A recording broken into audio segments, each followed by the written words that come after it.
The finality of death can feel almost unbelievable, particularly when it's the loss of a parent or someone whose support may have never wavered.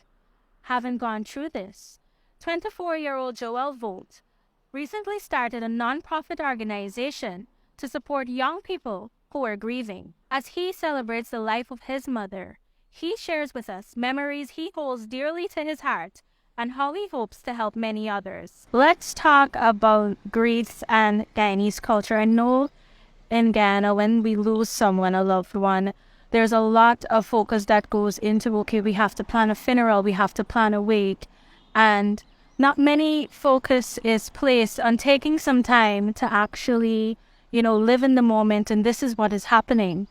Let's talk about that. So, All right, so I know grief is at any point in your life you have to face grief.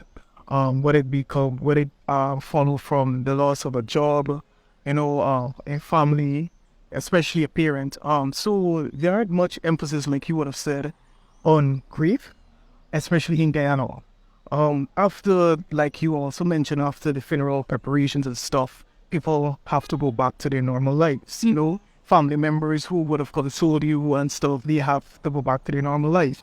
And you were left there alone with the grief, because it's a long life thing. It's an everlasting thing. You don't really get over grief. I mean, you get better, you hope, but it's still there. So after family members would have gathered around you and stuff, you were left there with your grief. There's no help, no follow-up. People will come now and then and ask, how are you doing? Everything good? Keep it strong, stay strong at these things. But that's just for a moment. That's just for like a minute or so. But what happens after? What happens to the person on their job? How is that person coping with the loss of a parent, your family member? So there aren't much focus on it, and I wish that people could normalize grief. all right, so even grief and mental health, it goes hand in hand. It affects you in your everyday lives. You were so accustomed to having this person around you, and then you wake up one morning and you have to come to the realization that they won't be there anymore. So how does one speak about mental health and grief? So I think with you placing more focus on grief, you have to place focus on mental health. So it comes down with being there for someone. It doesn't help them emotionally, mentally. It helps them as well as their everyday life. With mental health, especially for men. Oftentimes the focus on mental health with men's health, there aren't much focus there. People just say, oh, it's a man, you have to relate it with your emotion. If you express yourself, it's a problem, you're soft and these things. So with mental health and men, that's where the focus should be, because men grieve differently than women. I can testify to that. So when it comes to mental health and grief, you should place more focus on mental health, especially on men, because men are oftentimes disadvantaged with mental health. So that is where that's over. How about physical health as well? Because I know sometimes it takes so much toll on you that it affects you physically. There are persons who may become sick, And again, we have a lot of folks that travel with hypertension, low blood sugar and all of this, and this can affect you as well, physically. Right. So that also ties in with mental health, because when you're in grief, some people become isolated, depression. And with depression, you don't want to eat. You don't want to go out anywhere. You want to be locked in and these things. So with that, you shy away from people. You don't want to come out. You don't want to be around in social activities and stuff, for events and these things. So with that, I think with grief, everything comes in. Mental health, physical health, and having a good support system that will put everything in one, not only focus on mental health, it focuses on your physical health. And that is where your foundation comes in. All right, so tell us about the start of your foundation and your own personal experience. it began in late January 2022 when I lost my mother to kidney failure. So from that moment, in that month, I immediately became grieved, right? That is when grief attacked me following my mom's death, I became depressed. But my depression didn't really keep me back from my friends going out, because that is who I am. Nothing changes me being a outgoing person. So following my mother's death, I wanted to have more support. I just didn't want to have words of encouragement. I didn't want to have sympathy. Grief support goes beyond sympathy. It goes beyond saying, asking how are you doing. It goes beyond telling you, oh, stay strong. It's a lifelong thing. Grief is a lifelong thing. After sympathy, you're still left in your grief. So there's where With You Foundation comes in. I launched that foundation about 4 months after my mom died, because I was craving grief. I was craving support, a support system that I wanted, and I know that could have helped me heal through during that year. So I didn't get that as much as I wanted it. So I thought about it. I did some reading about grief support online, especially Cruz Bereavement. It's one of the leading UK grief support foundation. So I did some reading. I came up with some idea of probably doing a podcast on grief, but I didn't want to be too much talking in these days and so forth. So I did some reading and I came across Marva's House. She's well known. She has a bereavement business as well with grief support. So I came across that and I did some reading again, additional reading.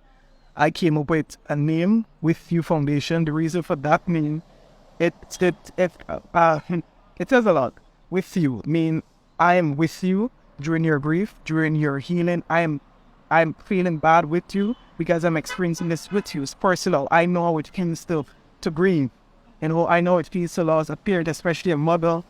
So that foundation came in. I got the graphics done. I do a little teaser to our coming soon and so forth. And then in November of last year, 2022, I launched it on social media, Facebook and Instagram. And I did receive a lot of positive feedback, good responses. People tried to reach out to me to collaborate, to offer these things and so forth. So that's how the With You Foundation came about. Tell me a little bit more about the support you received since launching the foundation. All right, so I did receive a good amount of support from friends, colleagues, and so forth. Just words of encouragement, advice and these things, to keep pushing, keep going forward in these things. So the support I would have received so far, that's a motivation for me to keep pushing to make this bigger, effective as I want it to be. I got some volunteers, people come on board. The best thing about this foundation as well, to the persons behind the scenes, like the volunteers, I have a brand ambassador, the founder. All these persons would have experienced grief. There are so many words I can use to describe my mother. She was very much an inspirational woman, phenomenal woman, was the mother of 5 children, brave, innovative woman. Tell me about the initial stages of grief and how you dealt with that. My grief journey began in late January of 2022 when I lost my mother to kidney failure. So from there, my grief began. The usual stuff, people called me, tried to console me and stuff. It wasn't enough. It wasn't all that I needed or a bereaved person deserves. During the funeral preparation and stuff, everybody was around. But it hit me after the funeral. Everything would have already completed. Back to work, everybody go back to their separate homes. That is when the grief hit me. That is when I started the flashback of my mother. That is when I started smelling her cologne. That is when it hit me. I felt as though, oh, what is happening? But it goes beyond just that. With grief, it results in secondary losses, job, how you function or perform on the job, relationships and these things, your day-to-day life.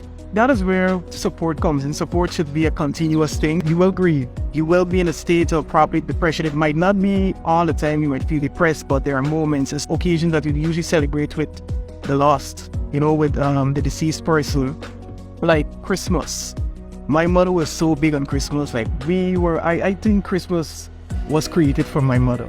As being a journalist, somebody who looked up to me was my mother. She was my biggest fan. She tuned in. She made sure she tuned in every night at 8 p.m. Nightly news to see me on the TV. And every time I come home, she's like, I hear you so good on the news. And then, every time in the street, she got attacked. She got a broadcast and then says like, me last time and before I say she was so big on it. A little bit more about the foundation. What are the services that you currently offer to persons? Right now, we have coping services, grief guidance, coping and grief guidance, counseling, therapy, outdoor therapy and stuff. We also have condolences packages, boxes and these things where you can customize your box with candles, cactus. You can have a picture frame or some thing that will remind you of the person. So what are your plans for future collaborations? Are you looking to per se partner with a government agency, perhaps the Ministry of Human Services or so? I haven't thought about that as yet, but I would love to collaborate with